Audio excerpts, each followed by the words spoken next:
Rilettura in chiave jazz dei classici della canzone napoletana, una sfida non inedita ma di sicuro interesse, quella contenuta nel lavoro discografico prodotto da Edoardo De Bury, Napoli Classics as Jazz. Un assaggio delle melodie contenute nel CD ieri sera nello spazio eventi La Feltrinelli di Piazza dei Martiri, con la formazione dei musicisti al completo e l'interprete Antonio Murro. Breve prologo in una sala gremita del giornalista e critico musicale Federico Vacalebre, che ha analizzato il momento della musica classica napoletana valutando l'effetto di rielaborazioni come quelle di Murro. Per Edoardo De Bury una sfida da cogliere.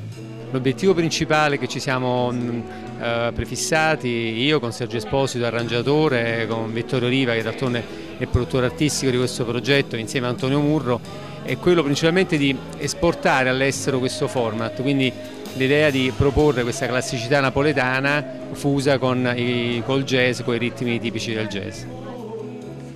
Esibizione molto apprezzata di Murro, seguito dalla band al completo, composta da Sergio Esposito, piano e arrangiamenti, Vittorio Riva alla batteria, Pasquale De Angelis al basso e Carlo Fimiani alla chitarra. Il 4 aprile ci sarà presso il Teatro Trianon di Napoli il concerto appunto di Antonio Murro, Napoli Classics Jazz, e noi aspettiamo chiaramente il pubblico numeroso.